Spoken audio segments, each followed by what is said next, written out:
Hello my dear friends, આજનો video તમારા માટે મોસ્ટ ઇમ્પોર્ટન્ટ બની રહેશે કારણ કે આજના વિડીયોમાં આપણે ટેટ 1 માટે સ્પેશિયલ મોડેલ પેપર 4 નો અભ્યાસ કરીશું. મિત્રો, અત્યાર સુધી આપણે મોડેલ પેપર 3 સુધી જોઈ ચૂક્યા છીએ. આજે ભણીશું મોડેલ પેપર 4. મિત્રો, આ મોડેલ પેપર 4માં જે પ્રશ્ન આપવામાં આવ્યા છે તે બધા જ મોસ્ટ ઇમ્પોર્ટન્ટ છે. અહીંયા તમને ફર્સ્ટ ક્વેશ્ચન આપેલો છે, મધ્યવર્તી સ્થિતિનું ખૂબ જ ચોક્કસ અને આધારભૂત માપ કયું છે? તો મધ્યક. મધ્યવર્તી સ્થિતિનું ખૂબ જ ચોક્કસ અને આધારભૂત માપ કયું છે? મધ્યક. મધ્યવર્તી સ્થિતિનું ખૂબ જ ચોક્કસ અને આધારભૂત માપ કયું છે? મધ્યક. 2 અંકની સંખ્યાનું પૂર્ણાવર્તન કઈ પેડાગોજીથી શીખવાડવામાં આવે છે? તો રમત દ્વારા શિક્ષણ, પ્રવૃત્તિ દ્વારા શિક્ષણ અને અન્ય વિષય સાથે અનુબંધ. 2 અંકની સંખ્યાનું પૂર્ણાવર્તન કઈ પેડાગોજીથી શીખવાડવામાં આવે છે? રમત દ્વારા શિક્ષણ, પ્રવૃત્તિ દ્વારા શિક્ષણ, અન્ય વિષય સાથે અનુબંધ. પછી જે કોઈ પણ પ્રશ્નની અંદર છુપાયેલ રહસ્યનું અનાવરણ કરવાની પદ્ધતિ એટલે કઈ? તો પૃથ્થકરણ પદ્ધતિ. કોઈ પણ પ્રશ્નની અંદર છુપાયેલ રહસ્યનું અનાવરણ કરવાની પદ્ધતિ એટલે કઈ? પૃથ્થકરણ પદ્ધતિ. કોઈ પણ પ્રશ્નની અંદર છુપાયેલ રહસ્યનું અનાવરણ કરવાની પદ્ધતિ એટલે કઈ? પૃથ્થકરણ પદ્ધતિ. મધ્યવર્તી સ્થિતિનું ખૂબ જ ચોક્કસ અને આધારભૂત માપ કયું છે? મધ્યક. 2 અંકની સંખ્યાનું પૂર્ણાવર્તન કઈ પેડાગોજીથી શીખવાડવામાં આવે છે? તો રમત દ્વારા શિક્ષણ, પ્રવૃત્તિ દ્વારા શિક્ષણ અને અન્ય વિષય સાથે અનુબંધ. પછી કોઈ પણ પ્રશ્નની અંદર છુપાયેલ રહસ્યનું અનાવરણ કરવાની પદ્ધતિ એટલે કઈ? તો એના જવાબમાં આવશે પૃથ્થકરણ પદ્ધતિ. મિત્રો, આપણે 3 સુધીના MCQs અત્યારે જોયા. મોડેલ પેપર 1, 2 અને 3 જો તમે તે વિડીયો ન જોયો હોય તો જોઈ લેજો. મારી ચેનલના પ્લેલિસ્ટમાં જઈને અથવા તો કોર્સિસમાં જઈને ટેટ 1 લખેલું હશે ત્યાં તમે સિલેક્ટ કરશો એટલે મિત્રો ઘણા બધા વિડીયો જોવા મળશે. એમાં મોડેલ પેપર 1 મૂકાયેલું છે, મોડેલ પેપર 2 અને મોડેલ પેપર 3 સુધીના વિડીયો મેં મૂકી દીધા છે. મિત્રો, આજે મોડેલ પેપર 4. મિત્રો, આ જે મોડેલ પેપર છે તેમાંથી ઘણા બધા ક્વેશ્ચન છે તે આવનારી ટેટ 1માં આવવાની શક્યતા છે. ચોથો ક્વેશ્ચન છે, એકરૂપ આકૃતિ એટલે શું? તો આકાર અને ક્ષેત્રફળ બંને સમાન હોય તેને એકરૂપ આકૃતિ કહેવાય. એકરૂપ આકૃતિ એટલે શું? તો આકાર અને ક્ષેત્રફળ બંને સમાન હોય. વર્તમાનમાં કેટલા અધ્યાપન કૌશલ્યો છે? તો 22. વર્તમાનમાં કેટલા અધ્યાપન કૌશલ્યો છે? 22. એલન ડ્વાઇટે સ્ટેનફોર્ડ યુનિવર્સિટીમાં હાથ ધરાયેલ પ્રયોગમાં કેટલા અધ્યાપન કૌશલ્ય સૂચવ્યા હતા? 14. એલન ડ્વાઇટે સ્ટેનફોર્ડ યુનિવર્સિટીમાં હાથ ધરાયેલ પ્રયોગમાં કેટલા અધ્યાપન કૌશલ્ય સૂચવ્યા હતા? તો 14. બોર્ગે કેટલા અધ્યાપન કૌશલ્ય સૂચવ્યા? 18. બોર્ગે કેટલા અધ્યાપન કૌશલ્ય સૂચવ્યા? 18.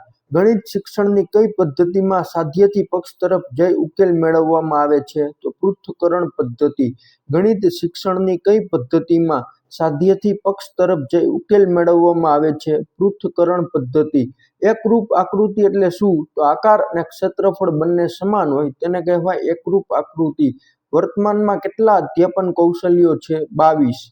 એલન ડ્વાઇટે સ્ટેનફોર્ડ યુનિવર્સિટીમાં હાથ ધરાયેલ પ્રયોગમાં કેટલા અધ્યાપન કૌશલ્ય સૂચવ્યા હતા? 14. બોર્ગે કેટલા અધ્યાપન કૌશલ્ય સૂચવ્યા? 18. બોર્ગે કેટલા અધ્યાપન કૌશલ્ય સૂચવ્યા? 18. એના પછી 9મો ક્વેશ્ચન છે, ગણિત શિક્ષણમાં અધ્યયન નિષ્પત્તિનો હેતુ શું છે? ગણિત શિક્ષણમાં અધ્યયન નિષ્પત્તિનો હેતુ શું છે? તો વિદ્યાર્થીઓ વિષયવસ્તુના શિક્ષણ બાદ શું શીખી શકશે અને શું કરી શકવા સક્ષમ બનશે તે સ્પષ્ટ કરવું.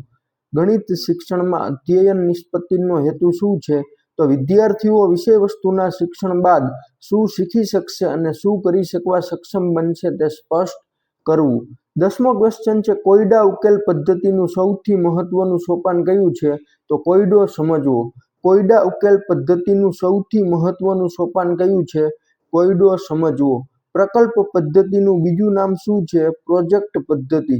પ્રકલ્પ પદ્ધતિનું બીજું નામ શું છે? પ્રોજેક્ટ પદ્ધતિ. પ્રકલ્પ પદ્ધતિનું બીજું નામ શું છે? પ્રોજેક્ટ પદ્ધતિ. નેક્સ્ટ છે, આગમન પદ્ધતિના પ્રણેતા કોણ છે? તો એરિસ્ટોટલ અથવા તો અરસ્તુ. આગમન પદ્ધતિના પ્રણેતા કોણ છે? એરિસ્ટોટલ અથવા તો અરસ્તુ. નિદર્શન પદ્ધતિ કોને આપી? તો હર્બર્ટ સ્પેન્સર. નિદર્શન પદ્ધતિ કોને આપી? Herbert Spencer. ગણિત શિક્ષણમાં અધ્યયન નિષ્પત્તિનો હેતુ શું છે? તો વિદ્યાર્થીઓ વિષય વસ્તુના શિક્ષણ બાદ શું શીખી શકશે અને શું કરી શકવા સક્ષમ બનશે તે સ્પષ્ટ કરવું. આ મિત્રો અધ્યયન નિષ્પત્તિનો હેતુ છે. એના પછી આપણે જોઈ તર્ક પદ્ધતિ કોણે આપી, તો હેગલે. તર્ક પદ્ધતિ કોણે આપી? હેગલે. 15મો ક્વેશ્ચન છે ક્લિનિકલ મેથડ કોણે આપી? જીન પિયાજે. ક્લિનિકલ મેથડ કોણે આપી? જીન પિયાજે. મૂલ્યાંકનમાં કેટલા પ્રકારના કાર્ય થાય છે? તો 2 પ્રકારના. પહેલું છે નિદાનાત્મક કાર્ય અને બીજું છે ઉપચારાત્મક કાર્ય. મૂલ્યાંકનમાં કેટલા પ્રકારના કાર્ય થાય છે? તો 2 પ્રકારના. પહેલું છે નિદાનાત્મક કાર્ય અને બીજું છે ઉપચારાત્મક કાર્ય. 17મો ક્વેશ્ચન છે રેમર્સ અને ગેગના મતે મૂલ્યાંકન એટલે શું? તો મૂલ્યાંકનની પ્રક્રિયા સતત ચાલુ હોય છે. રેમર્સ અને ગેગના મતે મૂલ્યાંકન એટલે મૂલ્યાંકનની પ્રક્રિયા સતત ચાલુ હોય છે. પ્રશ્નોના પ્રકાર જણાવો. તો 2 પ્રકારના પ્રશ્નો છે. પહેલું છે આત્મલક્ષી એટલે સ્વતંત્રતા અને બીજું છે અનાત્મલક્ષી એટલે ટૂંકા પ્રશ્નો. તો પ્રશ્નોના 2 પ્રકાર હોય છે. પહેલું છે આત્મલક્ષી અને બીજું છે અનાત્મલક્ષી. 19મો ક્વેશ્ચન છે રેખાખંડને કેટલા અંત્ય બિંદુઓ હોય છે? તો 2. રેખાખંડને કેટલા અંત્ય બિંદુઓ હોય છે? 2. તર્ક પદ્ધતિ કોણે આપી? હેગલે. ક્લિનિકલ મેથડ કોણે આપી? એ મિત્રો આપણે જોયું. અહીંયા તમે મિત્રો સ્ક્રીનશોટમાં જોઈ શકો છો. કોર્સિસ અથવા તો પ્લેલિસ્ટમાં મિત્રો તમે ટચ કરશો એટલે અલગ અલગ ઘણા બધા વિડીયો ટેટ 1 ને લગતા મિત્રો તમને જોવા મળશે. આ મોડેલ પેપર 4 છે મિત્રો. મોડેલ પેપર 3 સુધીના વિડીયો આપણે મૂકી ચૂક્યા છીએ. એના સિવાયના ટેટ 1 ને લગતા મિત્રો 25 થી વધારે જે વિડીયો છે તે તમને જોવા મળશે આ ચેનલની પ્લેલિસ્ટમાં અથવા તો કોર્સિસમાં. અને આ બધા જ વિડીયોમાં જે મિત્રો MCQ આપવામાં આવ્યા છે બધા જ મોસ્ટ આઈએમપી MCQs છે. તેમાંથી મોટાભાગના MCQs આવનારી ટેટ 1 ની પરીક્ષામાં પૂછાવાની શક્યતા રહેલી છે. અને આ બધા જ MCQ મિત્રો ફ્રી ઓફ કોસ્ટ છે. આના માટે તમારે 1 પણ રૂપિયાનો ચાર્જ ચૂકવવાનો રહેતો નથી. એના સિવાય મિત્રો જો તમે અંગ્રેજી શીખવા માંગતા હોય તો સ્પેશિયલ સ્પોકન ઇંગ્લિશ કોર્સ મેં લોન્ચ કરેલો છે 60 દિવસનો. એના સિવાય અંગ્રેજીના ઘણા બધા વિડીયોઝ મેં મૂકેલા છે મિત્રો.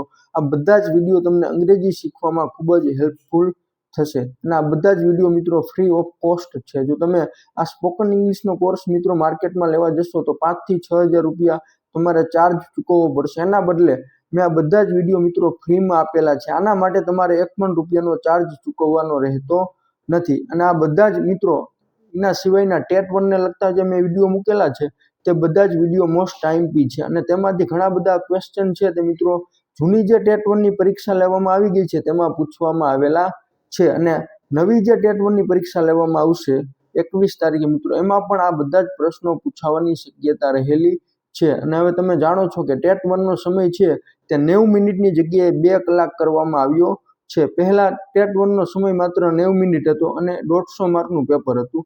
અને અત્યારે 150 માર્કનું પેપર છે પરંતુ ટેટ 1 નો જે સમય છે તે 2 કલાકનો કરવામાં આવ્યો છે. એટલે હવે પેપરમાં છે તે મિત્રો તૈયારી કરીને જશે તે કેન્ડિડેટ્સને ફાયદો થશે. તો આપણે અહીંયા જોઈશું મિત્રો 20મો ક્વેશ્ચન હવે છે શૈક્ષણિક નિદાન ક્ષેત્રમાં શાનો ઉપયોગ થાય છે? તો મુલાકાત પદ્ધતિ, નિરીક્ષણ પદ્ધતિ અને નિદાન કસોટી આ 3નો સમાવેશ થાય છે. શૈક્ષણિક નિદાન ક્ષેત્રમાં શાનો ઉપયોગ થાય છે? તો મુલાકાત પદ્ધતિ, નિરીક્ષણ પદ્ધતિ અને નિદાન કસોટી. 21મો ક્વેશ્ચન છે rights of persons with disabilities act 2016 એટલે RPWD એક્ટનું સૌથી મહત્વનું યોગદાન શું છે? તો તે વિકલાંગતાની શ્રેણીઓને 7 થી વધારીને 21 કરે છે અને સમાનતાને કાયદાકીય ટેકો આપે છે. શું છે મિત્રો મહત્વનું યોગદાન? તો તે વિકલાંગતાની શ્રેણીઓને 7 થી વધારીને 21 કરે છે અને સમાનતાને કાયદાકીય ટેકો આપે છે. નેક્સ્ટ છે સમાવેશી વર્ગખંડમાં શિક્ષકે કઈ શિક્ષણ પદ્ધતિનો ઉપયોગ કરવો જોઈએ? તો બહુવિધ, સંવેદનાત્મક અને વિવિધતાપૂર્ણ પદ્ધતિઓ. સમાવેશી વર્ગખંડમાં શિક્ષકે કઈ શિક્ષણ પદ્ધતિનો ઉપયોગ કરવો જોઈએ? બહુવિધ, સંવેદનાત્મક અને વિવિધતાપૂર્ણ પદ્ધતિઓ. નેક્સ્ટ ક્વેશ્ચન છે ભારતમાં દિવ્યાંગ વ્યક્તિઓના શિક્ષણના અધિકારને લગતો કાયદો કયો છે? તો દિવ્યાંગ વ્યક્તિઓના અધિકારો અધિનિયમ RPWD 2016. ભારતમાં દિવ્યાંગ વ્યક્તિઓના શિક્ષણના અધિકારને લગતો કાયદો કયો છે? તો દિવ્યાંગ વ્યક્તિઓના અધિકારો અધિનિયમ RPWD 2016. સમાવેશી શિક્ષણમાં પીઅર ટ્યુટરિંગનો સૌથી મોટો ફાયદો શું છે? પીઅર ટ્યુટરિંગનો સૌથી મોટો ફાયદો શું છે મિત્રો? તે શીખનાર અને શીખવનાર બંનેના આત્મવિશ્વાસમાં વધારો કરે છે અને પરસ્પર સમજણ વધારે છે. શું ફાયદો છે મિત્રો? તે શીખનાર અને શીખવનાર બંનેના આત્મવિશ્વાસમાં વધારો કરે છે અને પરસ્પર સમજણ વધારે છે. 25મો ક્વેશ્ચન છે, સમાવેશી શિક્ષણમાં સહાયક તકનીકનું ઉદાહરણ કયું છે? તો બ્રેઇલ લિપિ અને ટેક્સ્ટ ટુ સ્પીચ સોફ્ટવેર. સમાવેશી શિક્ષણમાં સહાયક તકનીકનું ઉદાહરણ કયું છે? તો બ્રેઇલ લિપિ અને text to speech software. SEDGS નું પૂરું નામ જણાવો. તો socially economically disadvantage group. Socially economically disadvantage groups. SEZ નું પૂરું નામ જણાવો. Special education zone. SEZ નું પૂરું નામ જણાવો. Special education zone. IEP નું પૂરું નામ જણાવો. તો ઇન્ડિવિડ્યુઅલાઇઝ્ડ એજ્યુકેશન પ્રોગ્રામ. IEP નું પૂરું નામ જણાવો. ઇન્ડિવિડ્યુઅલાઇઝ્ડ એજ્યુકેશન પ્રોગ્રામ. ODL નું પૂરું નામ જણાવો. Open distance learning. Most IMP. ODL નું પૂરું નામ જણાવો. Open distance learning. CWSN નું પૂરું નામ જણાવો. Children with special needs. Most IMP મિત્રો. CWSN નું પૂરું નામ જણાવો. તો children with special needs. Next question છે, તે શિક્ષણમાં સમાવેશને સૌથી સારી રીતે વ્યાખ્યાયિત કરે છે. તો વિશિષ્ટ બાળકોને સામાન્ય બાળકોના વર્ગમાં સાથે ભણવા માટે સુવિધા, સંસાધન અને સહાય પૂરી પાડવા. તે શિક્ષણમાં સમાવેશને સૌથી સારી રીતે વ્યાખ્યાયિત કરે છે. તો વિશિષ્ટ બાળકોને સામાન્ય બાળકોના વર્ગમાં સાથે ભણવા માટે સુવિધા, સંસાધન અને સહાય પૂરી પાડવા. SEZ નું પૂરું નામ શું હતું મિત્રો? Special education zone. IEP નું ઇન્ડિવિડ્યુઅલાઇઝ્ડ એજ્યુકેશન પ્રોગ્રામ. ODL નું ઓપન ડિસ્ટન્સ લર્નિંગ. CWSN નું ચિલ્ડ્રન વિથ સ્પેશિયલ નીડ્સ. એના પછીનું નેક્સ્ટ ક્વેશ્ચન છે, બાળકોમાં ડિસ્ગ્રાફિયા કઈ બાબત સૂચવે છે? તો લેખન સંબંધી મુશ્કેલી, એટલે કે અક્ષરો ઓળખી ન શકે. બાળકોમાં ડિસ્ગ્રાફિયા કઈ બાબત સૂચવે છે? લેખન સંબંધી મુશ્કેલી, અક્ષરો ઓળખી ન શકે.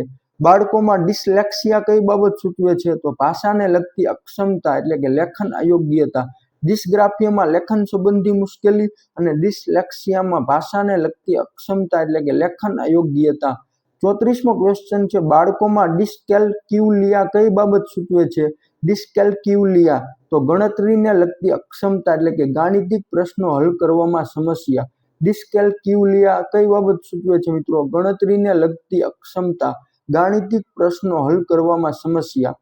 35મો ક્વેશ્ચન છે, કોઈ વિદ્યાર્થી વાંચન યોગ્ય રીતે ન કરી શકે તો કઈ ખામી કહેવાય? તો રીડિંગ ડિસઓર્ડર. કોઈ વિદ્યાર્થી વાંચન યોગ્ય રીતે ન કરી શકે તો કઈ ખામી કહેવાય? Reading disorder. બાળકોમાં ડિસ્ગ્રાફિયા કઈ બાબત સૂચવે છે? લેખન સંબંધી મુશ્કેલી. એના પછી છે, કોઈ વિદ્યાર્થી ડ ને ટ વાંચે છે, આ કયા પ્રકારની વિકૃતિ છે? તો રાઇટિંગ ડિસઓર્ડર્સ. કોઈ વિદ્યાર્થી ડ ને ટ વાંચે છે, આ કયા પ્રકારની વિકૃતિ છે? Writing disorders. 37મો ક્વેશ્ચન છે, ગણિત શિક્ષણમાં સમસ્યા ઉકેલ પદ્ધતિનું પ્રથમ સોપાન કયું છે? તો સમસ્યાને સ્પષ્ટ ઓળખ અને સમજ કેળવવી. ગણિત શિક્ષણમાં સમસ્યા ઉકેલ પદ્ધતિનું પ્રથમ સોપાન કયું છે? સમસ્યાને સ્પષ્ટ ઓળખ અને સમજ કેળવવી. સમસ્યાની સ્પષ્ટ ઓળખ અને સમજ કેળવવી. પ્રોજેક્ટ પદ્ધતિના પ્રણેતા કોણ હતા? જ્હોન ડીવી. પ્રોજેક્ટ પદ્ધતિના પ્રણેતા કોણ હતા? જ્હોન ડીવી. જ્હોન ડીવી. ક્રિયા દ્વારા શિક્ષણના સિદ્ધાંત પર આધારિત શિક્ષણ પદ્ધતિ કઈ છે? તો પ્રોજેક્ટ પદ્ધતિ. ક્રિયા દ્વારા શિક્ષણના સિદ્ધાંત પર આધારિત શિક્ષણ પદ્ધતિ કઈ છે? પ્રોજેક્ટ પદ્ધતિ. ગણિત શિક્ષણમાં પૃથ્થકરણ અને સંશ્લેષણ પદ્ધતિ વચ્ચેનો સંબંધ કેવો છે? તો બંને એકબીજાની પૂરક છે. ગણિત શિક્ષણમાં પૃથ્થકરણ અને સંશ્લેષણ પદ્ધતિ વચ્ચેનો સંબંધ કેવો છે? બંને એકબીજાની પૂરક છે. કોઈ વિદ્યાર્થી ડ ને ટ વાંચે છે, આ કયા પ્રકારની વિકૃતિ છે મિત્રો? Writing disorders. ગણિત શિક્ષણમાં સમસ્યા ઉકેલ પદ્ધતિનું પ્રથમ સોપાન કયું છે? તો સમસ્યાની સ્પષ્ટ ઓળખ અને સમજ કેળવવી. પ્રોજેક્ટ પદ્ધતિના પ્રણેતા કોણ હતા? જ્હોન ડીવી. ક્રિયા દ્વારા શિક્ષણના સિદ્ધાંત પર આધારિત શિક્ષણ પદ્ધતિ કઈ છે? તો પ્રોજેક્ટ પદ્ધતિ. પ્રોજેક્ટ પદ્ધતિમાં મિત્રો ક્રિયા દ્વારા જે શિક્ષણ આપવામાં આવે છે, તો ક્રિયા દ્વારા શિક્ષણના સિદ્ધાંત પર આધારિત શિક્ષણ પદ્ધતિ હોય તો તે મિત્રો પ્રોજેક્ટ પદ્ધતિ છે. ગણિત શિક્ષણમાં પૃથ્થકરણ અને સંશ્લેષણ પદ્ધતિ વચ્ચેનો સંબંધ કેવો છે? તો બંને એકબીજાની પૂરક છે. તો મિત્રો અત્યારે 40 સુધીના MCQ જોયા. આ બધા જ MCQ મિત્રો મોસ્ટ આઈએમપી છે. એના પછી આગળ આપણે 41 જોઈશું મિત્રો. તે પહેલા મિત્રો જો તમને આ વિડીયો ગમ્યો હોય તો વિડીયોને લાઇક, શેર તેમજ ચેનલને સબસ્ક્રાઇબ કરવાનું ભૂલશો નહીં. 38મો ક્વેશ્ચન મિત્રો મોસ્ટ આઈએમપી છે. ઘણી બધી વાર પૂછાવાની શક્યતા હોય એવું લાગે છે. તો પ્રોજેક્ટ પદ્ધતિના પ્રણેતા કોણ હતા? જોહન ડ્યુઈ. એના પછી 41મો ક્વેશ્ચન છે. કઈ પદ્ધતિ જ્ઞાત માહિતીના ટુકડાઓને જોડીને સંપૂર્ણ ઉકેલ તરફ જાય છે? તો સંશ્લેષણ પદ્ધતિ. કઈ પદ્ધતિ જ્ઞાત માહિતીના ટુકડાઓને જોડીને સંપૂર્ણ ઉકેલ તરફ જાય છે? સંશ્લેષણ. કઈ પદ્ધતિ સમસ્યાને નાના નાના ઘટકોમાં વિભાજિત કરવા પર ભાર મૂકે છે? પૃથ્થકરણ. કઈ પદ્ધતિ સમસ્યાને નાના નાના ઘટકોમાં વિભાજિત કરવા પર ભાર મૂકે છે? પૃથ્થકરણ. ગણિતના પાઠ્યપુસ્તકમાં ભૌમિતિના પ્રમેયની સાબિતી જે તાર્કિક પગથિયામાં લખેલી હોય છે તે સામાન્ય રીતે કઈ પદ્ધતિનું ઉદાહરણ છે? તો સંશ્લેષણ પદ્ધતિ. કઈ પદ્ધતિ મિત્રો? સંશ્લેષણ પદ્ધતિ. ગણિત શિક્ષણમાં સમસ્યાના ઉકેલ સુધી કેવી રીતે પહોંચાયું અથવા ઉકેલ કેવી રીતે શોધાયો તે જાણવા માટે કઈ પદ્ધતિ શ્રેષ્ઠ છે?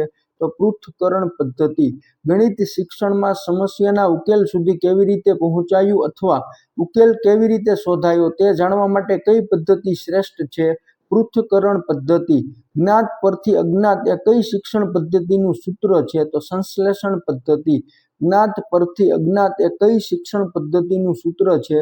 સંશ્લેષણ પદ્ધતિ. જ્ઞાત પરથી અજ્ઞાત એ કઈ શિક્ષણ પદ્ધતિનું સૂત્ર છે? સંશ્લેષણ પદ્ધતિ. કઈ પદ્ધતિ જ્ઞાત માહિતીના ટુકડાઓને જોડીને સંપૂર્ણ ઉકેલ તરફ જાય છે? સંશ્લેષણ. કઈ પદ્ધતિ સમસ્યાને નાના નાના ઘટકોમાં વિભાજિત કરવા પર ભાર મૂકે છે? આપણે જોયું મિત્રો. એના પછી છે પ્રાથમિક બાળકો માટે કઈ પદ્ધતિ વધુ યોગ્ય ગણાય? તો આગમન પદ્ધતિ.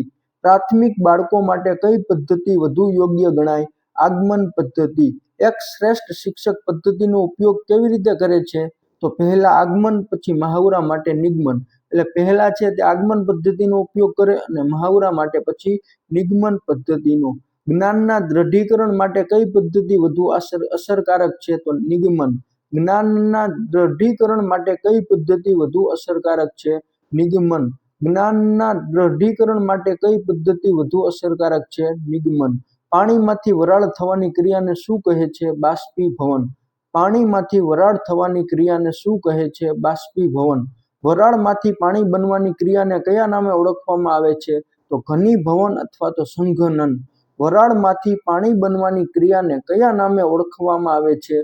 ઘનીભવન અથવા તો સંઘનન. પાણીમાંથી વરાળ બને તો બાષ્પીભવન અને વરાળમાંથી પાણી બને તો ઘનીભવન અથવા તો સંઘનન. પ્રાથમિકમાં ભણતા બાળકો માટે કઈ પદ્ધતિ વધારે યોગ્ય ગણાય? તો આગમન. એક શ્રેષ્ઠ શિક્ષક પદ્ધતિનો ઉપયોગ કેવી રીતે કરે? તો પહેલા આગમન પછી મહાવરા માટે નિગમન. જેસોર રીંછ અભયારણ્ય ક્યાં આવેલું છે? તો બનાસકાંઠાના અમીરગઢ તાલુકામાં. જેસોર રીંછ અભયારણ્ય ક્યાં આવેલું છે? બનાસકાંઠાના અમીરગઢ તાલુકામાં. કયા ખાતરનો ઉપયોગ વધારે કરવાથી જમીનનું બંધારણ બગડી જાય છે? તો રાસાયણિક ખાતર. કયા ખાતરનો ઉપયોગ વધારે કરવાથી જમીનનું બંધારણ બગડી જાય છે? રાસાયણિક ખાતર. ઓર્ગેનિક સ્ટેટ તરીકે કયું રાજ્ય ઓળખાય છે? સિક્કિમ. ઓર્ગેનિક સ્ટેટ તરીકે કયું રાજ્ય ઓળખાય છે? સિક્કિમ. ગુજરાતમાં સંપૂર્ણ રાસાયણિક ખેતી મુક્ત જિલ્લો કયો છે? ડાંગ. ગુજરાતમાં સંપૂર્ણ રાસાયણિક ખેતી મુક્ત જિલ્લો કયો છે? ડાંગ. કયું પક્ષી આકાશમાંથી સીધી જમીન પર તરાપ મારીને સાપ પકડે છે? તો સમડી. કયું પક્ષી આકાશમાંથી સીધી જમીન તરફ તરાપ મારીને સાપ પકડે છે? તો સમડી. સાપનો અભ્યાસ કયા નામે ઓળખાય છે? હર્પેટોલોજી. સાપનો અભ્યાસ કયા નામે ઓળખાય છે? હર્પેટોલોજી. જેસોર રીંછ અભયારણ્ય ક્યાં આવેલું છે? બનાસકાંઠાના અમીરગઢ તાલુકામાં. કયા ખાતરનો ઉપયોગ વધારે કરવાથી જમીનનું બંધારણ બગડે છે? તો રાસાયણિક ખાતર. ઓર્ગેનિક સ્ટેટ તરીકે કયું રાજ્ય ઓળખાય છે? સિક્કિમ. મિત્રો ઓર્ગેનિક સ્ટેટ તરીકે કયું રાજ્ય ઓળખાય છે આવું પૂછે તો એના જવાબમાં આવશે સિક્કિમ. અને ગુજરાતમાં સંપૂર્ણ રાસાયણિક ખેતી મુક્ત જિલ્લો કયો છે? ડાંગ. ગુજરાતમાં સંપૂર્ણ રાસાયણિક ખેતી મુક્ત જિલ્લો કયો છે? ડાંગ. પછી જે કયું પક્ષી આકાશમાંથી સીધી જમીન તરફ તરાપ મારીને સાપ પકડે છે? તો સમડી. 56મો ક્વેશ્ચન છે મિત્રો. સાપનો અભ્યાસ કયા નામે ઓળખાય છે? હર્પેટોલોજી. 57મો છે. ઝેરી સાપ કયા કયા છે? તો કોબરા, કાળોતરો, ખડચિત્રો અને ફુરસો. ઝેરી સાપ કયા કયા છે?